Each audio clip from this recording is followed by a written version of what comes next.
Run, river, run, run through the hills.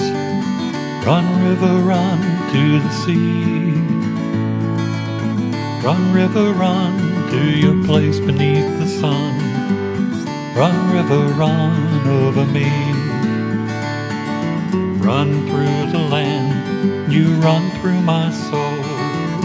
Bring me wisdom and... Hi, welcome to Be My Guest. This is Jan Lewis. Today we have an author whom I met at Milford Library. He's from Boston, Michael C. Delapina. Hello, Michael. Nice to meet you. And he wrote... Again.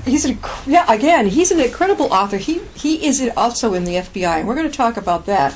He wrote a book called The Coyote Wars. Let's see if we can get a real good close-up of this. If you want a real, how do we say this, attention-getter action, this is it. And I was always figuring things out just about right to the end. And you have, I'm not going to give this away, but you got one character there who's going in between the different identities, and I'm like, oh my God, if I got the right one this time. What made you want to write this? Well, I had the idea when I first got to the FBI Academy 25 years ago, and that was that it was just so easy to go in. They were waiting for me. They had a packet for me, and they registered me. They showed me to my room at the academy, and at that time, 1990, they didn't even ask me for any identification. So I thought, at the time I thought, gee, what if I wasn't who I said I was? And that was the genesis of an idea that germinated for more than 20 years before I started writing the book. So 20 years after you joined the FBI, and what I found fascinating is just like you said, you could, not now, right, but then you could walk in and just sign me up. Well, one of the things I did before I wrote the book is I called in a new agent, someone who had just gone through the academy, to see how different the procedures were today. And I discovered they weren't really that different. That they do ask for an ID now when you check in, but IDs are easily faked, especially a driver's license. And so the idea still had a merit, and that's why I went ahead with the book. Yeah, and nowadays we could probably have a terrorist in hiding joining up, so you really got to do your work, right? Well, we have measures to prevent that, which is one of the things the book discusses, is how to go about defeating those measures. And basically what they do, as you know, in the book, is they snatch someone who's going to go to the academy. He's gone through the whole vetting process. And they stuck him in a trunk. And basically, exactly, they kidnap him the day or the night before he's supposed to go to the academy. So that's how they get around that. Now, without giving away the ending, take us a little through the story. Don't give away a lot. Well, the story is that the kidnapping of this agent-to-be, if you will, Kyle Grant is his name, is really only one piece in a big chessboard that the family, the Wallace family, has prepared in terms of planning to infiltrate different government agencies throughout the government, including the Secret Service, the U.S. military, the Capitol Police. Those are the other agencies, all with the goal in mind of really striking a blow against the United States, which they despise, essentially. Yeah, well, that came across loud and clear. How long did it take you to write this? It took me about a year and a half. That's pretty good timing. Yeah, I mean, working some weekends. I got about 2/3 of the way done with it, and then I realized I'm never going to finish this unless I take some time off. Yeah. So I took 2 weeks of leave, and I isolated myself, and I finished it then. Now, you self-published it, too. I did. I love that. I talk to a lot of authors, and I say, go ahead with it. Well, you want to sit there for a year or two, like this, waiting to see if you're rejected or not. Get out there. At least get it out there. And if it really picks up, you've already basically done what you wanted to do. You've got your message out. Now, are you going to be at Tatnuck at all in Westboro or any of the local bookstores like Barnes & Noble? I did Tatnuck already. Oh, when was this? This was about a year ago when it first came out. Okay. When the book first came out. I would probably go back because now that the book has been around and it's got more publicity, I would get probably a better reception than I did then. But yeah, I think I would probably do Tatnuk again. And I love going to book clubs. I go to book clubs and I go to libraries and I talk. And I've been- Writing groups. Yes. And I've been well received so far. And You know what I find too is excellent? Assisted living, that type of thing. Rotaries. Rotaries are cool. I know I've spoken at them, but assisted living, because those people they have their own apartments. they're trapped. Yeah.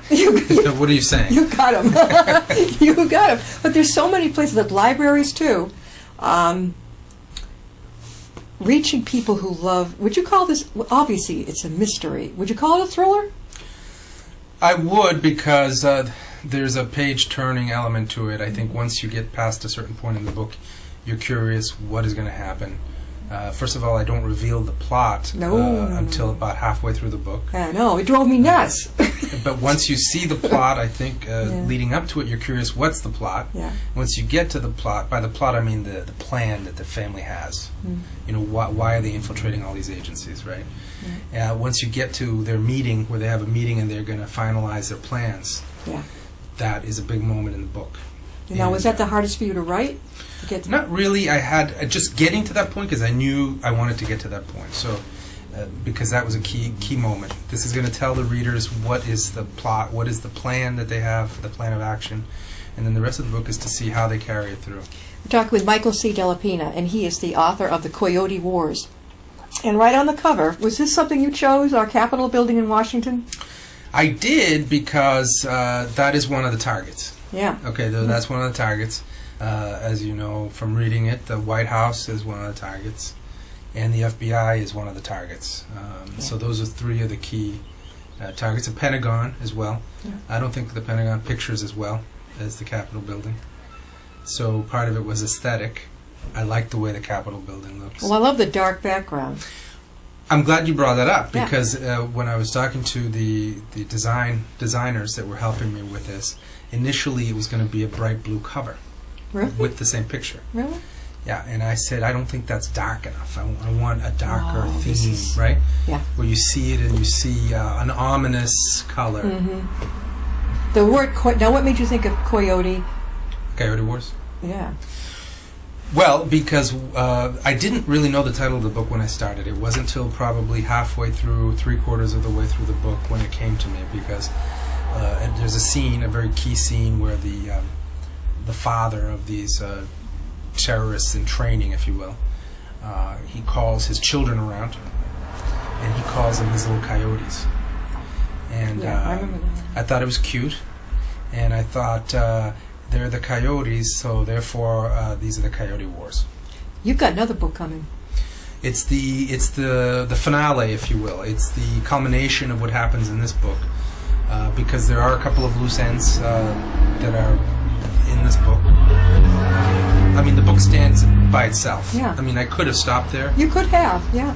but Jan, a lot of people asked me to Continue it. Yeah. and that's why I did it. I wasn't planning on doing a sequel, but so many of the people that I've spoken to, and the growing legion, if you will, of fans, small but still devoted little fans that I have, coyotes, if you will, coyote fans, they've really asked me to write the sequel, and the sequel answers the questions that are left hanging in this book.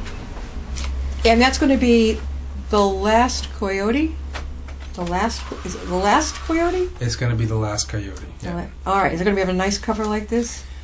I'm working on it. Good. A matter of fact, I have a consultation this afternoon with the publisher. All right. We're going to talk about the cover. I don't know yet what it's going to be. I think it's important to keep with your drama of your cover. It's downstated, but it's dramatic too. That's what, it caught me. When I came there, I really didn't know what I was expecting. I knew I'd read about your background. I thought, this sounds really good. You had quite a group there in Milford. Yeah, I mean, right? Even our cat's vet was sitting there. I went up to him. The after- veterinarian. Yeah. Yes. He's a really nice guy. I think he's going to probably be on the show later. But, yeah, and immediately when you did a great presentation. Are you used to giving presentations before you even became an author? Actually, yes. I'm not a professional, okay? As I said in the beginning of my presentation, I always say that. That's my disclaimer. So if if I'm not good, then that's the reason why. But I do present on topics related to deception, lying. That's my field of expertise, and I talk to people. I go to high schools and things like that. So yeah, I do present, not as a professional. But that's scary stuff, though. So I'll be sitting with you, and they're like, is he reading my mind? well, that's what I do. So I like that. Are you often right on target? Usually. Oh, dear God. Well, okay, I'm going to have to be a really good girl here. Pre-911, you went to the FBI Academy. I took notes that night. Mm-hmm. And you could just walk in. That's right. Huh. It was like a college campus. Well, it still is, only now there's more security. Now it's like a college campus of today. Yeah. Because if you remember college campuses 20 years ago, no security, right? Mm-hmm. You walk in and you can do whatever you want. Now, although many colleges are still like that, there's still a looming security presence because we can see what happens in colleges. Yeah. There are dangerous people out there. So now, especially after 9/11, there's several layers of security added to the facilities and the FBI facilities that protect our assets. And so yeah, it's different now. Yeah. Was it hard? I mean, when we think of the FBI, we think of Criminal Minds. I love that show, but that is my favorite show, other than something totally different, Project Runway, about fashion design. When I watch that show, I love the way they think and profile. You know that young kid on it? You know that little young one, Reed? Spencer Reed. The kid, he's just, you can't tell he's acting. He's just, and Morgan. Right on. But they profile this person. Did you find that fascinating? Well, they do that. I mean, there is going to be actually a section on profiling in my sequel, The Last Coyote. Really? Yeah, Okay. there's going to be a chapter dedicated to profiling because one of the things that the protagonists in the book, which we really haven't talked about, there's not just bad guys in the book, there are also good guys. Yeah. And those good guys, those FBI agents that are hunting for these terrorists, in the sequel will be using a profiling to try to capture the remaining coyote. Do you find profiling that reliable, or? I mean, I think it's a valuable tool. I think it can be misused. Yeah. I think it can be wrong if it's inappropriately applied. So I think it's a valuable tool. There have been some pretty big mistakes in profiling in the past, but generally, yeah, it's a valuable thing. I think it's definitely a good resource. Tell us more about the protagonist in the book. Well, the protagonist is an agent assigned to the Boston office. His name is Carlos Sullivan, and his expertise is polygraph examinations, lie detection, and he has a group of friends that are very close to him, and he comes across this imposter. The imposter who was assigned, he goes through the academy, he replaces that poor fellow Kyle Grant, he gets assigned to the Boston office, fortunate enough to be transferred there because it's a great city, right? But Where you live, right? That's where I am. Are you in the Cambridge part, or? No, I'm in Boston. Yeah. So he gets assigned to Boston, and he runs across this agent, Carlos Sullivan, and Carlos Sullivan takes him on some interviews, and right away he starts to suspect that this person is not who he purports to be, and that's where the intrigue begins. Yep. And they start asking questions that lead to a whole set of chain of events, because now they have to try to cover their tracks, and it leads to some tragedy, right? A little excitement, right? So I think it's a good. You think now the next one? dynamic. Sometimes with sequels, people don't. It's not as good, but I got a feeling this is going to be really good. It's a simpler book. Mm-hmm. It's going to be. You're not going to have trouble. Okay, I had to keep going. You had one trouble between the two characters Yeah. that you mentioned. Yeah. You're not going to have any trouble like that because it's a much simpler book. There is now only one coyote out there. As you know, one is imprisoned. Yeah. The older coyote is in jail, where he's languishing. Okay, and so we have Carlos Sullivan and what's his team now pursuing basically this Last Coyote. That's why it's called The Last Coyote. When's that coming out? It's being edited right now, and it should be out, what is it, May? So probably no later than August. Oh, just in time for my birthday. Now, will you be coming back to this area? I will be back to Milford Uh-huh. on September 24th. Let me write this down. September 24th. Yep, I'll be back at the library in Milford on September 24th, and I look forward to that. Yeah. They've been very, very gracious there, Yeah. and I think they're looking forward to the sequel. There's other libraries too. I mean, you got Northborough, West. You've got all these places, and I know where their activity rooms are. They're big, and they've got all the chairs. You'd love it. There's a lot of them. I mean, that's something that I am doing to the best of my ability, but my time is limited. I'm not retired. I work full time. I work long hours. I travel a lot. So my only regret is that I can't give the book as much time as I want to. I'm doing maybe 1 or 2 events a month. That's it? It's what I can do. So if I were retired, then I could dedicate every weekend, every day, really. You travel that much? I travel a lot for work, I'm often away from the area. Overseas, everywhere. Sometimes overseas, yeah. Now, you said profiling is going to be coming up with the next book. So just like, so this is something I'm really looking forward to. I love that kind of thing. Oh, God. I can stare at that show and be mesmerized because I'm following how they're coming across with this. And there's a twist that you might not have seen in the beginning. You might have had a feeling as to who it was. But I think, no, it's that one that's so obvious right there. I think you got to be a natural detective to love that kind of thing, It's a good show. I watch it regularly.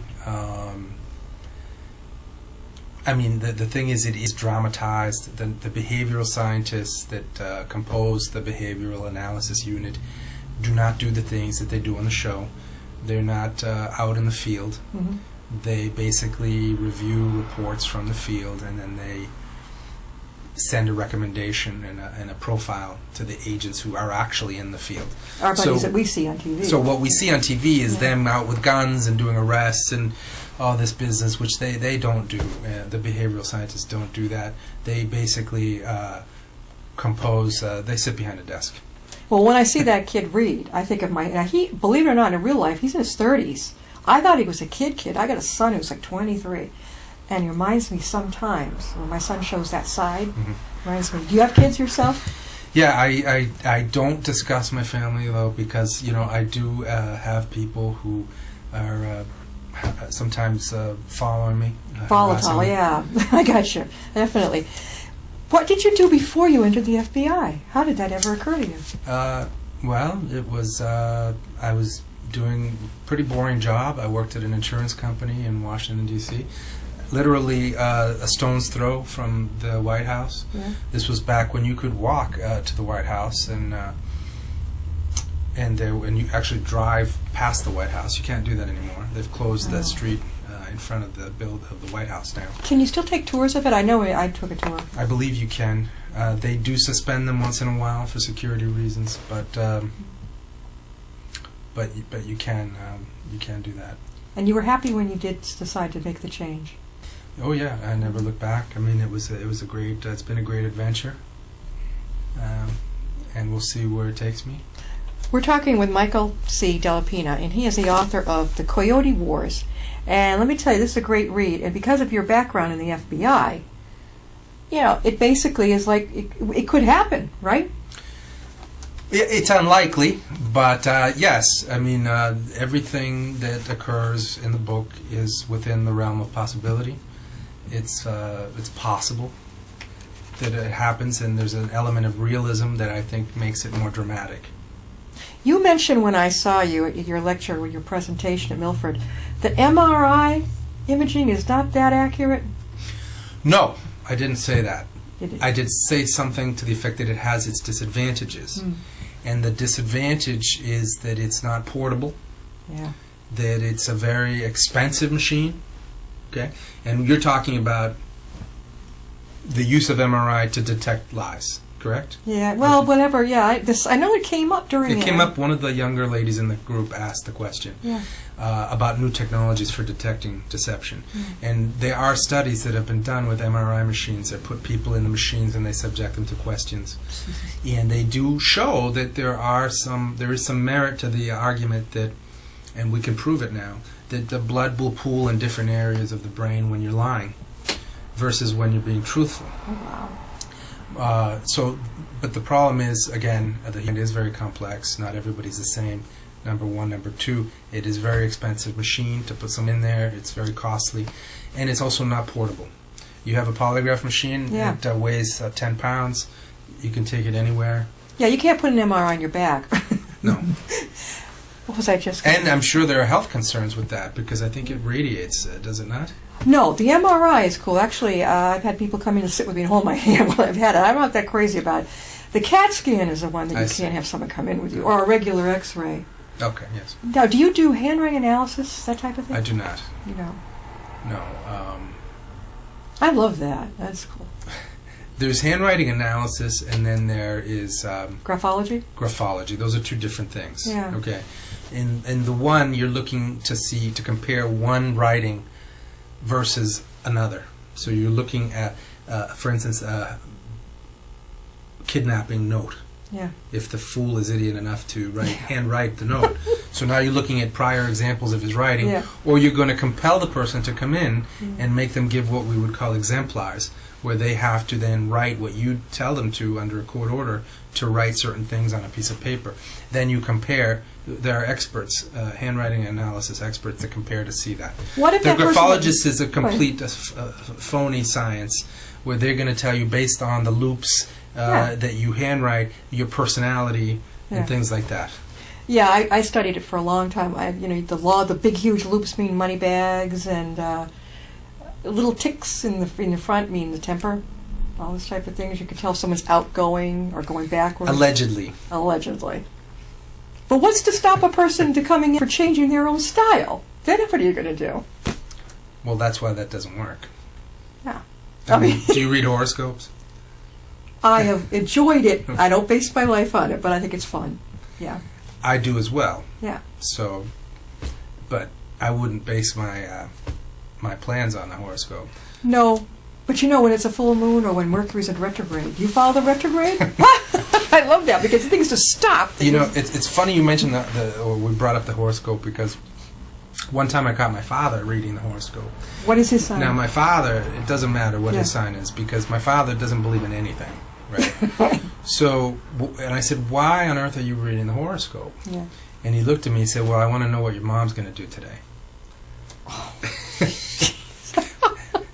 Because she does live by the horoscope. She does? Yeah, so that by reading it, she could see that what she's going to do. Does she know tarot cards, too? No. See, those are kind of fun. They're kind of fun to dabble with. But so you knew a little bit about or a lot about astrology, too. Not really. Yeah, if you grew up in it. If you grew up with it. I mean, my parents got a kick out of me. They never took it seriously. But by the time I came along, I was so different than my older sibling, almost a decade before. It was like, whatever. And they would get a kick out of songs and this type of thing. But, Michael, can you give our viewers how they can reach you? Give you... I have a Gmail account dedicated. First of all, more importantly, I have a Facebook account. There you go. For the Coyote Wars. The Coyote Wars has a very active Facebook. All my events are detailed on there, promoted as best I can on there. So it's the Coyote Wars on the Facebook. And then there's a Gmail if they want to email me. It's the Coyote Wars, all one word, at gmail.com. Now, you're open to libraries anywhere. I would love to have you come. Yes. I'm open to speaking to anyone about the book. I've dedicated a lot of time and effort into this project already, and I'm determined to see it through. That's good. And then you've got another book coming up by hopefully August. Yep. Hopefully by August we'll have The Last Coyote. Now, are you going to go further after that? Start something different? It's funny. I don't have any plans to do that right now. It's very exhausting to do this work. You work a full day and then to go and spend 2, 3, 4 hours writing. It's tiring. I'm not that young anymore. I don't know about that. You're not a baby boomer. I am, actually. You no way. Yeah. Mm-hmm. Mm-hmm. Yep. Boy, FBI work agrees with you. Holy mackerel! We got about 5 minutes left. Any parting thoughts? Well, with regard to the sequel, again, the next sequel that you were mentioning, I did have a thought. Somebody suggested to me was, well, what about a prequel?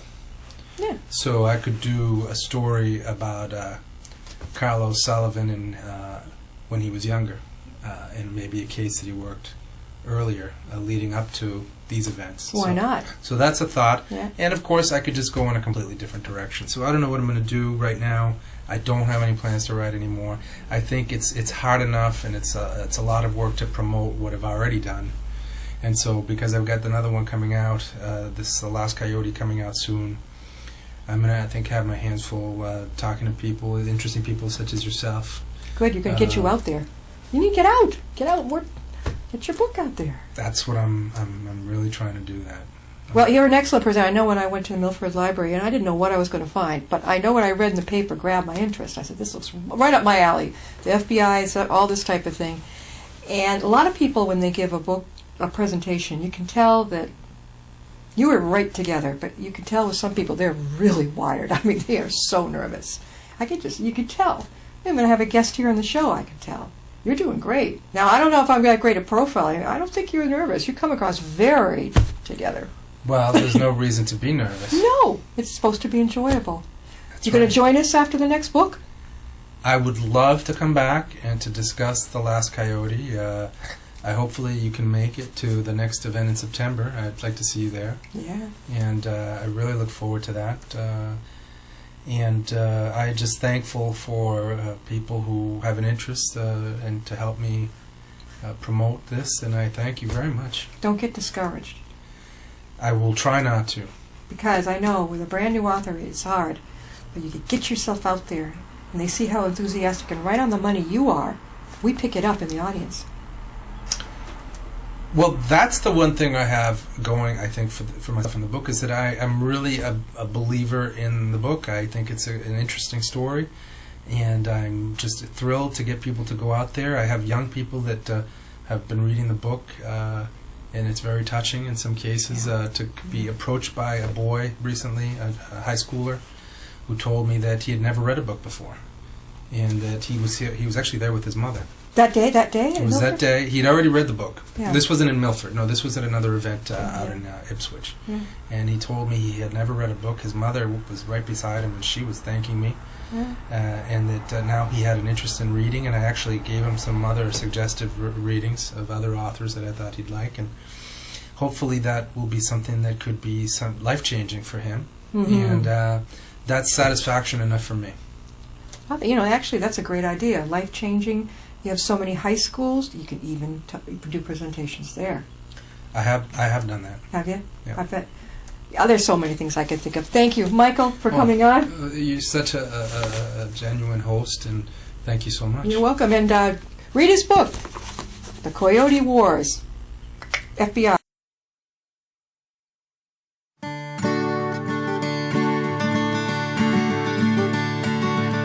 Run, river, run. Run through the hills. Run, river, run to the sea. Run, river, run to your place beneath the sun. Run.